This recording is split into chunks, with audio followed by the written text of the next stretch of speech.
भगवते रामकृष्णाय।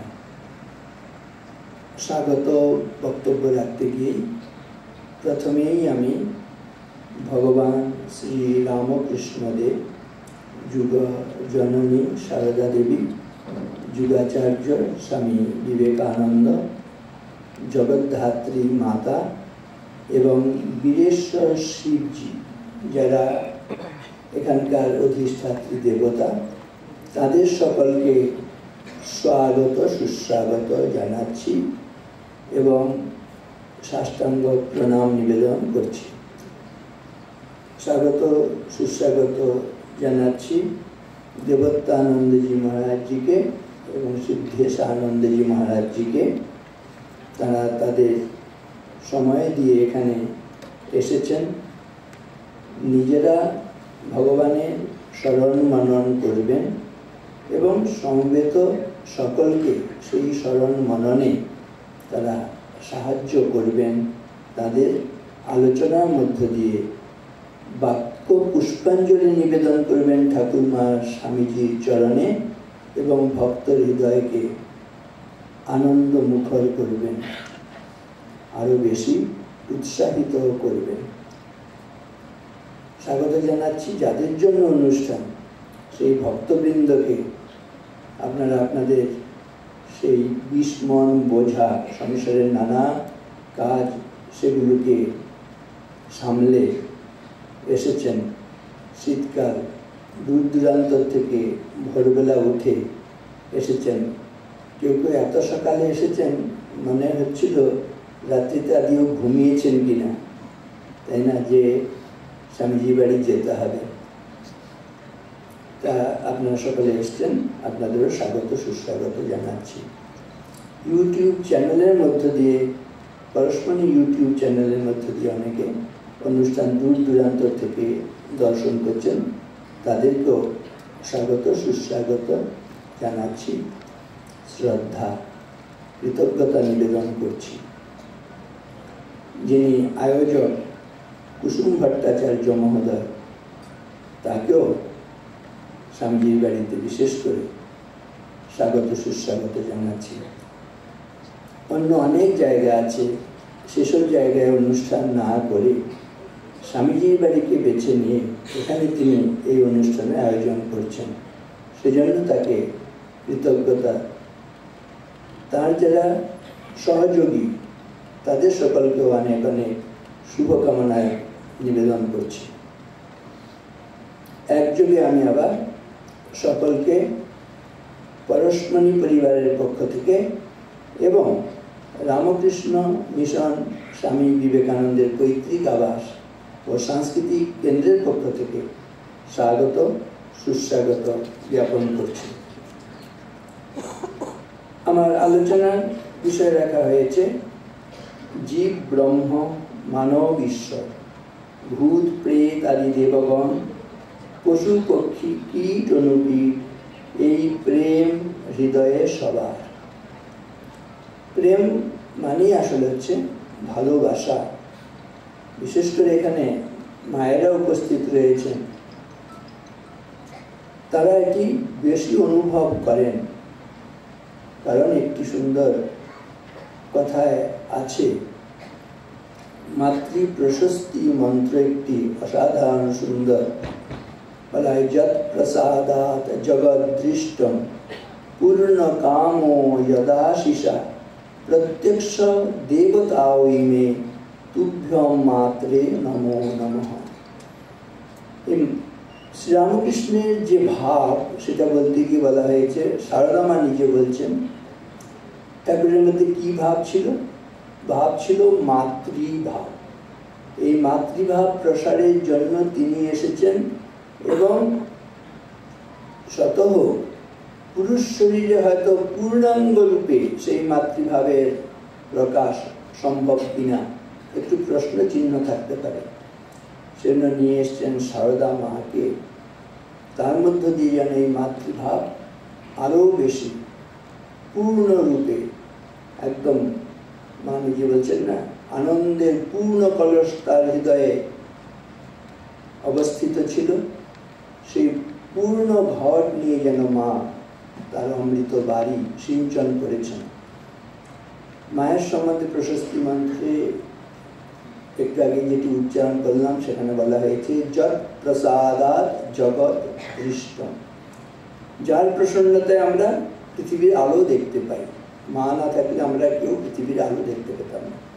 যৎ প্রসাদাৎ জগৎ দৃষ্টম পূর্ণ কামো যদাশিসা, যার আশীর্বাদে আমাদের মনস্কামনা পূর্ণ হয়।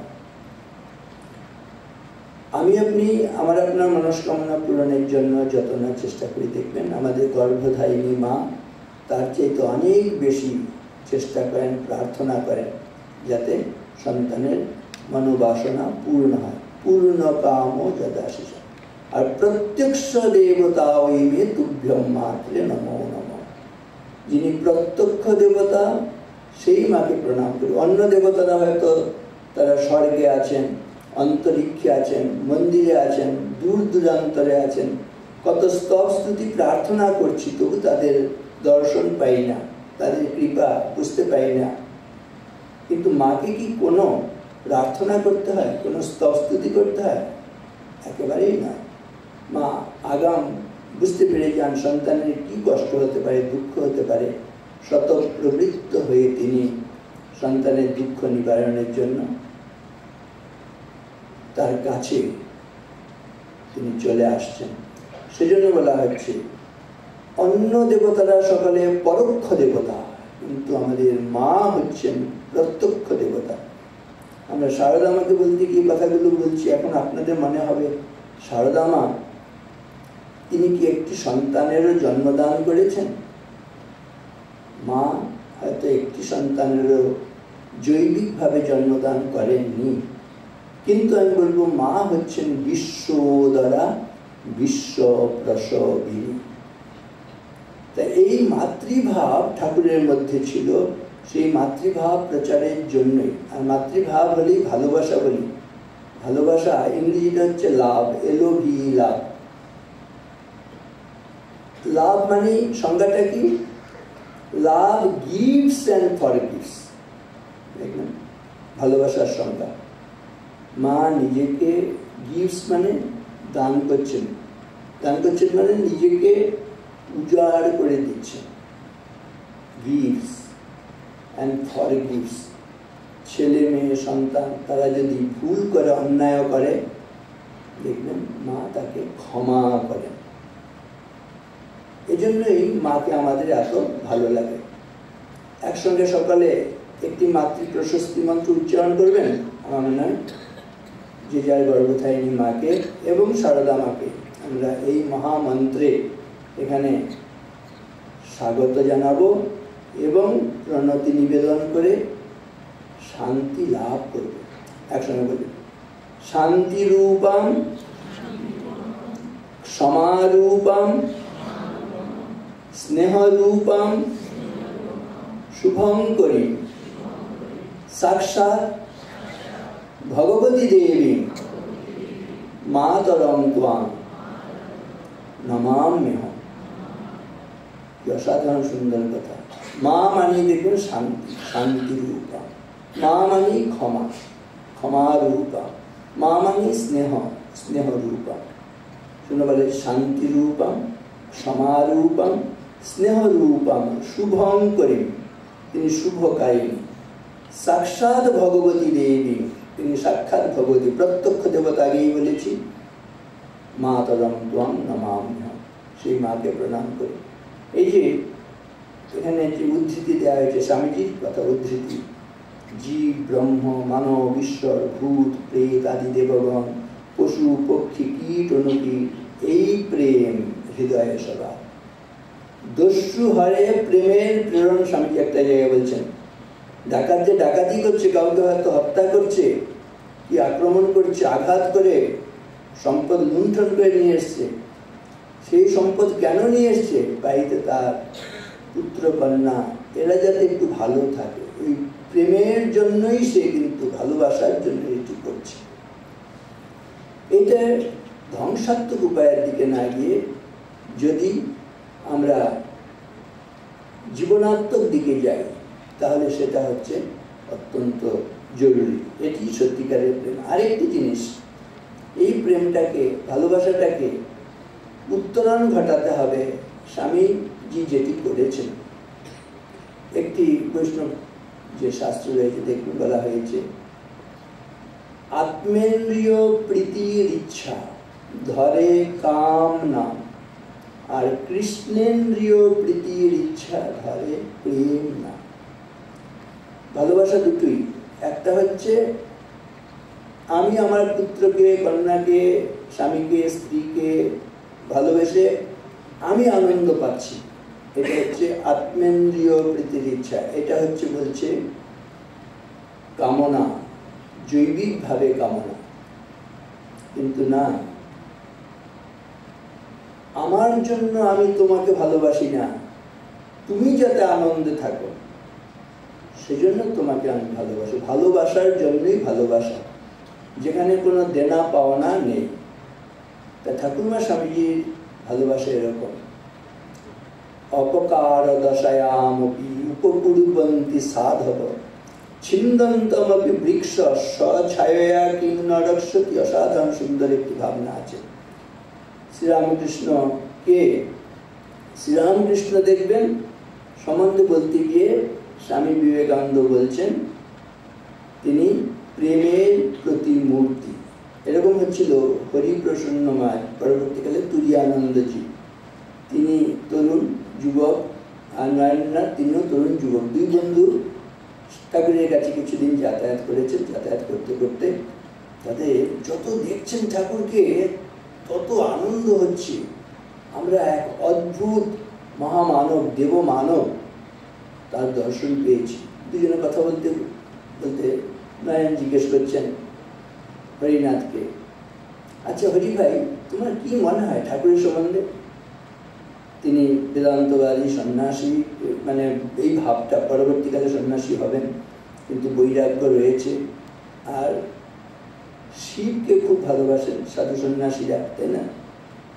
সাধু সন্ন্যাসীদের উপাস্য শিব, সে সম্বন্ধে বলছেন শিবের মহিমা আসিতগিরি সমম সাত অজ্জ্বলম সিন্ধু পাত্রে সুরতরুবর শাখা লেখনী পত্র মুড়বি লিখতি যদি গৃহীত্বা শারদা সর্বকালম তদপি তব গুণানাম ঈশ পারম ন জাতি।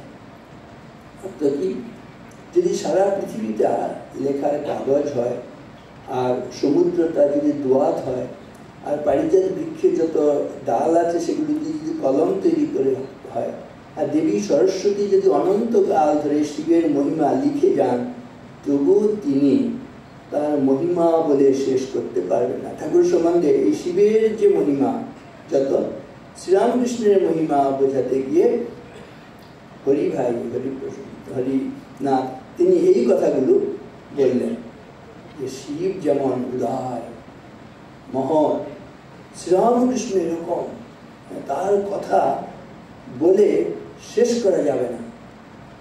তিনি খুব খুশি হলেন নারায়ণনাথ, ঠিক বলেছ, ঠাকুরের সম্বন্ধে তোমার যা পর্যবেক্ষণ অত্যন্ত সুন্দর, সঠিক হয়েছে।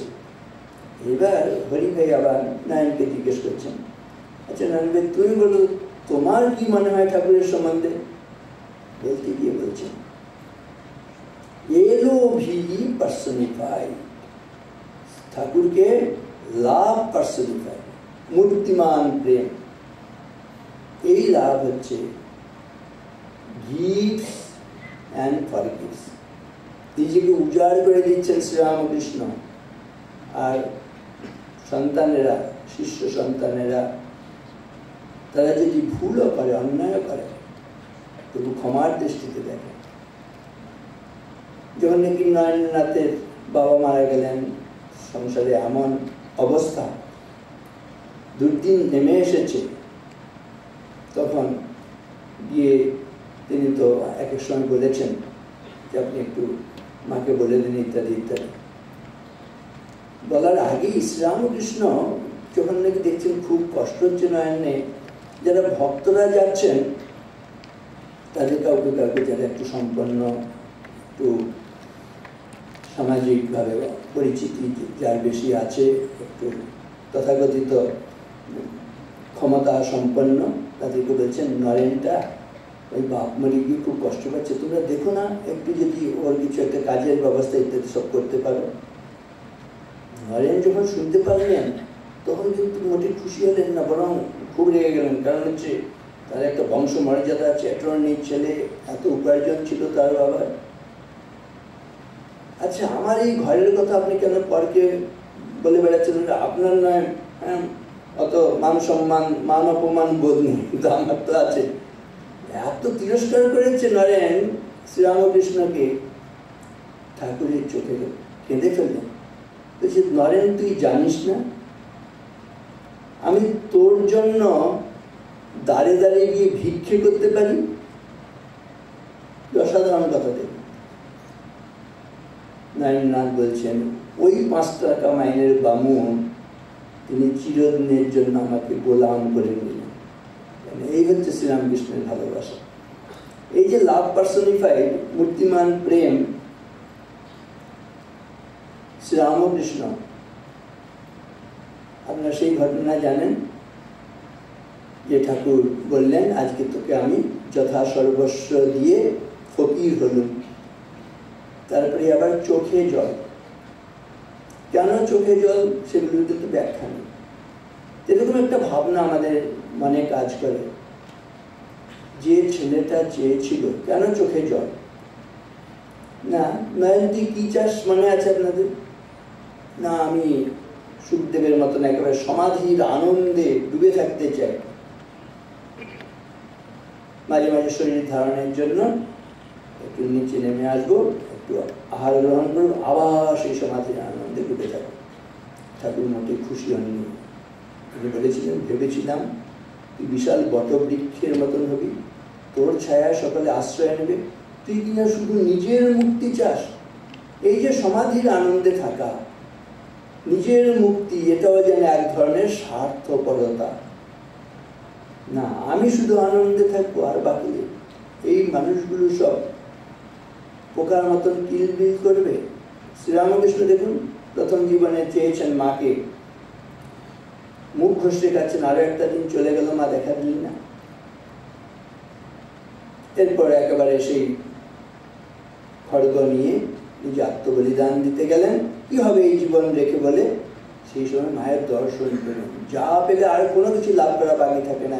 লব্ধ্বা চা পরম লাভম মন্যতে নাধিকম তত যস্মিন স্থিতো ন দুঃখে ন গুরুণাপি বিচাল্যতে। এই যে অবস্থা, যা লাভ করলে জানলে আর কোনো কিছু জানা বাকি থাকে না, যা পেলে গুরুতর দুঃখ আর বিচলিত করতে পারে না। সেই আনন্দ আনন্দ আনন্দ কেবল ধন্যোহম কৃতকৃতোহম বিমুক্তোহম ভবগ্রহাৎ নিত্যানন্দ স্বরূপোহম পূর্ণোহম তদনুগ্রহাৎ। ঠাকুরের জীবনে এটা হয়ে গেল, কিন্তু বেশি দিন সেই আনন্দে থাকতে পারলেন না।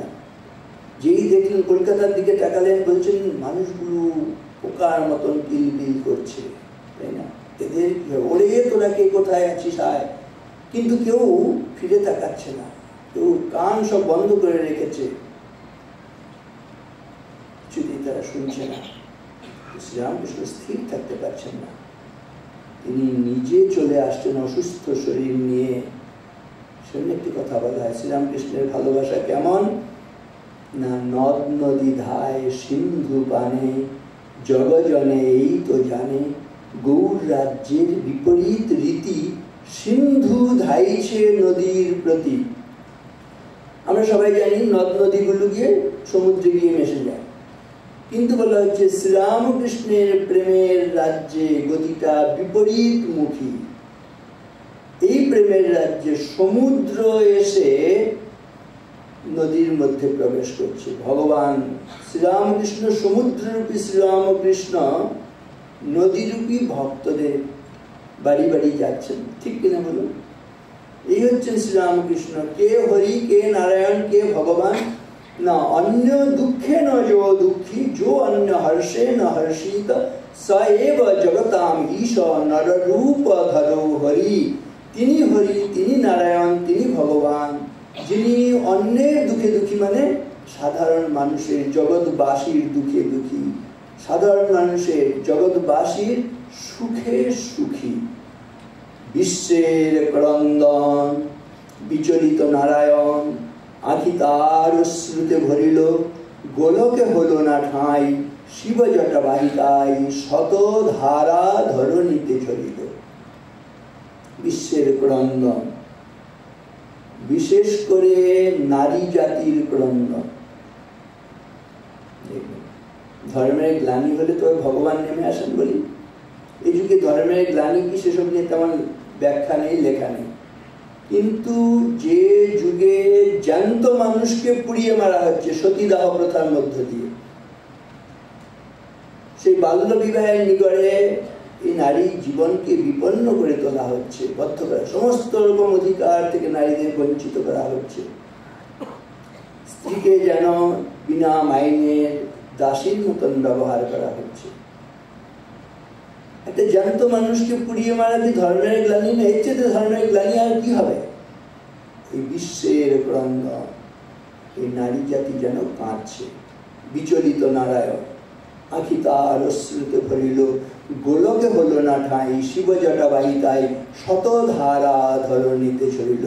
শ্রীরামকৃষ্ণ তিনি একা এলেন না, গোলক বিহারী গোলক ত্যাগ করে নিয়ে এলেন, কত মিনতি করে এখানে বললেন সপ্তঋষির ঘর থেকে আমি যাই, তোমাকেও যেতে হবে। সেই শিশুর বেশ ধরে সপ্তঋষির এক ঋষি রবীন্দ্রনাথ পরবর্তীকালে তিনি এখানে জন্মগ্রহণ করলেন। শুধু তিনি স্বামীজিকে নিয়ে মাকে নিয়ে এলেন, মাতৃভাব প্রচার করতে হবে, তাই না? জগন মাতা তং বৈ প্রসন্না ভুবি মুক্তি হেতু। ঠাকুর শুধু নিজে এলেন না, মাকে নিয়ে এসছেন, স্বামীজিকে নিয়ে এসছেন। শত ধারা ধরণীতে ছড়িল। ওই অমৃত বর্ষণ করছেন সকলের মস্তকে, শীতল বাড়ি বর্ষণ করছেন। শুধু নিজে না, শারদা মাকে নিয়ে এসছেন, স্বামীজিকে নিয়ে এসছেন। শুধু তাই নয়, শ্রীরামকৃষ্ণের যারা ত্যাগী সন্তান তাদেরকে নিয়ে এসছেন, গৃহস্থ সন্তানদের নিয়ে এসছেন, তাই না? এই বলরাম ঘোষেন মাস্টারমশাই, তাই না? এমনকি এই ধারার মধ্যে দেখবেন আবাল বৃদ্ধ বনিতা সকলকে নিয়ে এসছেন। তিনি একটা শ্লোক পরবর্তীকালে আমাদের রামকৃষ্ণ মঠ মিশনে এটা বিশেষ করে প্রচারিত, অখণ্ডানন্দজি এই শ্লোকটা স্বামীজিকে প্রথম বলেছিলেন এবং সেইটা শুনে সবাই অবাক হয়েছিলেন। সেটা কি? কোন সস্যাদ উপায়ে অত্র জেনাহম সর্বদেহীনাম অন্তঃ প্রবিশ্য সততম ভবেয়ম দুঃখ ভারভাগ। এমন কি কোনো উপায় নেই যার দ্বারা দুঃখী তাপী সমস্ত প্রাণীর শরীরে প্রবেশ করে আমি তাদের দুঃখটাকে নিজের বলে ধারণ করতে, তাদেরকে আনন্দে রাখতে পারি? শ্রীরামকৃষ্ণ কি নিয়ে এলেন দেখুন। কিভাবে ওই কলকাতার মানুষ শুনছে না তো, তিনি বললাম সমুদ্রের মতন করে তাদের বাড়ি বাড়ি যাচ্ছেন। এই যুগের মানুষের সবচেয়ে কষ্টের রোগ কোনটা দেখবেন? এখনো যার কোনো আনসার নেই, ক্যান্সার। সেই ক্যান্সার ঠাকুর নিজের গলায় ধারণ করেছে। এর চেয়ে তার বড় কি রোগ হতে পারে? সেটা আমি নিয়ে কিভাবে এই যন্ত্রণার মধ্যে একটা ঈশ্বর বা ঈশ্বর বই কিছু জানি না সেরকম একটা জীবন যাপন করতে হয়, সেটা দেখা। শারদা মার ক্ষেত্রে দেখলেন কি করলেন। এখনকার নারী জীবনের সবচেয়ে যন্ত্রণার জায়গা এটা নয়? সকাল নেই, দুপুর নেই, সন্ধ্যা নেই, তাদেরকে আক্রান্ত হতে হয়। শারদা মা সেই আক্রমণ নিজের শরীরে ধারণ করেছেন। একটু গভীরে চিন্তা করলে দেখবেন একাকিনী মা রয়েছেন কামার পুকুরে। এক পাগল ক্ষিপ্ত হয়ে গিয়ে সে মায়ের পেছনে ধাওয়া করেছে। মা আত্মরক্ষার জন্য গোলাঘাটের চারদিকে ঘুরছেন, দৌড়ুচ্ছেন। দেখলেন আর দুর্বৃত্তের সঙ্গে পেরে উঠবেন না, তখন কিন্তু রুখে দাঁড়িয়েছিলেন। রুখে দাঁড়িয়ে তাকে মাটিতে ফেলে দিয়েছিলেন। তার বুকে হাঁটু দিয়ে জিভ টেনে ধরে চড় কষাতে শুরু করলেন। বললেন আমি সেদিনে বগলা মূর্তিতে আবির্ভূতা হয়ে ওই দুর্বৃত্তকে দমন করেছি। মা নিশ্চয়ই লজ্জাশীলা, অবগুণ্ঠনবতী, লজ্জা নারীর ভূষণ, এটা নিয়ে কোনো সন্দেহ নেই। কিন্তু বলা হয়েছে তং বৈষ্ণবী শক্তির অনন্ত বীর্যা বিশ্বস্য বীজম পরমাসি মায়া সম্মোহিতম দেবী সমস্তমেত ত্বং বৈ প্রসন্না ভুবি মুক্তি হেতু। মায়ের আরেকটা রূপ আছে দেখবেন, শুধুমাত্র বর অভয় দেখতে আমরা ভালোবাসি, তাই না? কিন্তু এক হাতে মুন্ডমালা, এক হাতে খড়গ রয়েছে। কেনোপমা ভবতু তস্য পরাক্রমস্য রূপঞ্চ শত্রুভয়কারী অতিহারি পুত্র চিত্তে কৃপা সমর নিষ্ঠুরতা চ দৃষ্টা তৈয়েব দেবী বরদে ভুবনাত্রয়তি। তার একটা এই যে দশপ্রহরণধারিণীর রূপ, দুর্গা পূজা, কালী পূজা, জগদ্ধাত্রী পূজা, এগুলো সব শক্তির আরাধনা। নিশ্চয়ই মায়ের স্নেহ মমতা একটা দিক রয়েছে, আবার কিন্তু তার একটা ভয়ঙ্কর রূপ রয়েছে। আত্মরক্ষার জন্য এখনকার দিনে আমি বলবো মায়েদের, দিদিদের, বোনদের এইটা নিতে হয়। ভালোবাসা দেখবেন, সিংহ সে ভয় পায় না, মা ভয় পেলেন না, কারণ তার শক্তি আছে। ওই যখন নাকি রে কে যায় বলে ডাকাত সামনে চলে এলো, মা কি ভয় পেলেন? ভয় পেলেন না। এমনি তো গ্রামের বধূ যেন কিছু, কিন্তু সেই সময় কোত্থেকে এলো, শক্তিটা কোত্থেকে এলো? স্বামীজি কথা, truth, purity and unselfishness, wherever these are present, there is no power below or above the sun to crush the purchaser thereof. Equipped with this, one individual is able to face the whole universe in opposition. সত্য, পবিত্রতা এবং নিঃস্বার্থপরতা, এই তিনটি জিনিস যদি কারোর মধ্যে থাকে, তাহলে সূর্যের নিচে এবং সূর্যের উপরে এমন কোনো শক্তি নেই তাকে পরাজিত করতে পারে। শক্তি উৎস হচ্ছে যে সত্য, পবিত্রতা। পবিত্রম চরিতম যস্য পবিত্রম জীবনম তথা পবিত্রতা স্বরূপিণ্যে তস্যৈ দেব্যৈ নমো নমঃ। তাই না? এই হচ্ছে সারদা মায়ের শক্তি এখানে, তাই না? স্বামীজি দেখুন, তিনি তার শরীরে কিভাবে, এখনকার দিনে দেখুন ডায়াবেটিস একটা এমন রোগ, তাই না? সেই রোগ তার শরীরের মধ্যে তিনি ধারণ করেছেন, তাই না? যন্ত্রণা, চরিত্র হনন করা হয়েছে স্বামীজির জীবনে, এমন পূত পবিত্র জীবন, চরিত্র হনন করা হয়েছে, কিন্তু তা সত্ত্বেও কিন্তু একটি অভিশাপ বাণী দেননি। ওই যে শ্রীরামকৃষ্ণ বলেছিলেন, তুই বটবৃক্ষ হবি। বটবৃক্ষ হলে কি হয় দেখবেন, গাছ, একটা লোক এসে গাছটাকে কাটছে, কিন্তু যতক্ষণ গাছটা দাঁড়িয়ে থাকতে পারছে ততক্ষণ সেই ঘাতক ব্যক্তিকে ফল, ফুল, ছায়া, অক্সিজেন দিয়ে তাকে রক্ষা করছে। অপকার পেয়েও উপকার করছে। এই হচ্ছেন শ্রীরামকৃষ্ণের শিক্ষা। সারদা মা, স্বামীজি এরা এটি করেছেন। এই যে এখানে এই প্রেম সব, এবং এটা শুধু আমার আপনার নয়, এ আমার শরীরের শিরায় শিরায় যে প্রাণ তরঙ্গমালা রাত্রি দিন ধায়, সেই প্রাণ ছুটিয়াছে বিশ্ব দিগ্বিজয়ে, সেই প্রাণ অপরূপ ছন্দে তালে লয়ে নাচিছে ভুবনে, সেই প্রাণ চুপে চুপে বসুধার মৃত্তিকার প্রতিরোম কূপে, লক্ষে লক্ষে তৃণে তৃণে সঞ্চারে হরসে, বিকাশে পল্লবে পুষ্পে বরসে বরসে, বিশ্বব্যাপী জন্ম মৃত্যু সমুদ্র দোলায় দুলিতেছে অন্তহীন জোয়ার ভাটায়। প্রত্যেকটা শরীরের মধ্যেই হচ্ছে সেই প্রাণের খেলা চলছে। এখানে হচ্ছে বেদান্তের কথা বলা হয়েছে, বেদান্তের শিক্ষা। বহুরূপে সম্মুখে তোমার ছাড়ি কথা খুঁজিছ ঈশ্বর, জীবে প্রেম করে যেই জন সেই জন সেরেছে। এখানে সেই প্রেম এসে গেল।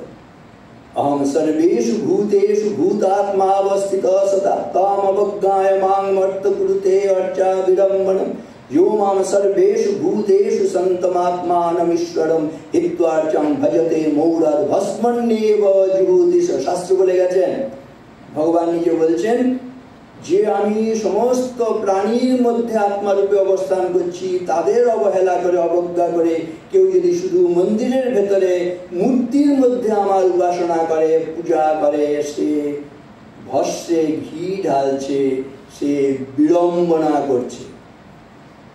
এখানে দেখুন এখানেই বেদান্ত চলে যাবে, তাই না?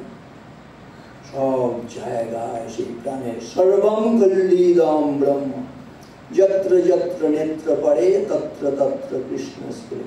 অয়ং নিজ পরো বেতি গণনা লঘুচেতসাম উদার চরিতানাম তু বসুধৈব কুটুম্বকম সম্পূর্ণম জগদেব নন্দনবনম সর্বেপি কল্পদ্রুমা গঙ্গং বারি সমস্ত বারিণিভ পুণ্যা সমস্তা ক্রিয়া পাচ প্রকৃত সংস্কৃত শ্রুতিগিরো বারাণসী মেদিনী।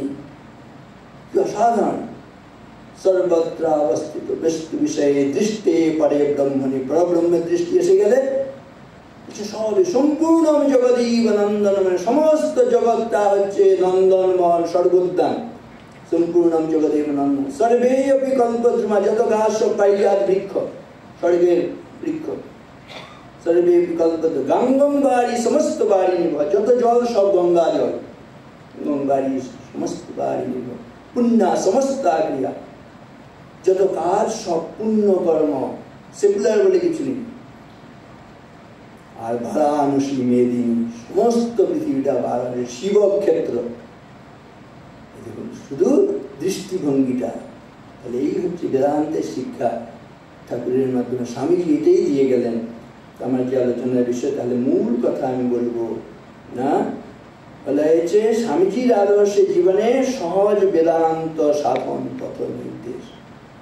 সব জায়গায় প্রত্যেকটা অনুকরণের সেখানে রয়েছে। ঠাকুর দেখিয়েছেন অখণ্ডানন্দজিকে, দেখ সেখানে শিব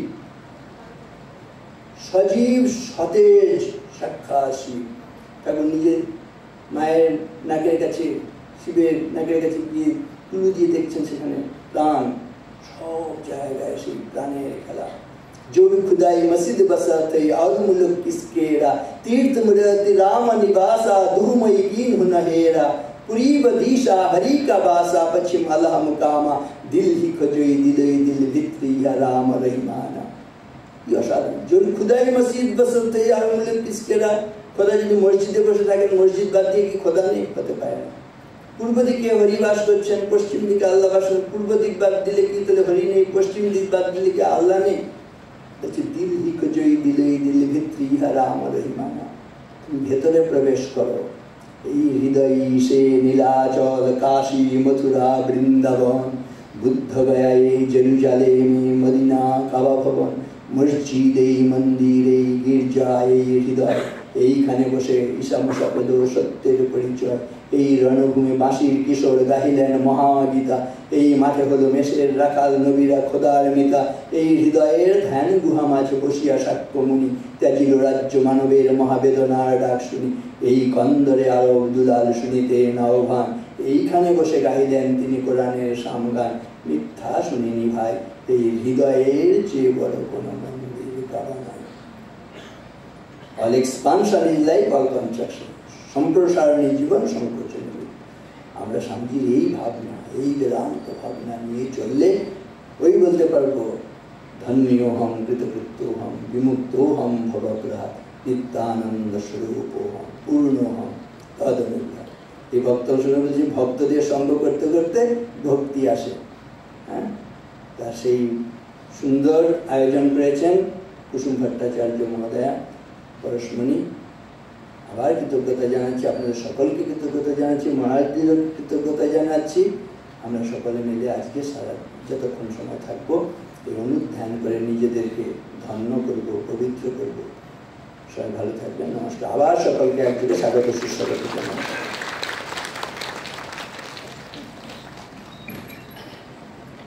আমরা পূজ্যপাদ মহারাজকে পরশমণি পরিবারের পক্ষ থেকে আমাদের আন্তরিক কৃতজ্ঞতা এবং সশ্রদ্ধ প্রণাম অর্পণ করি।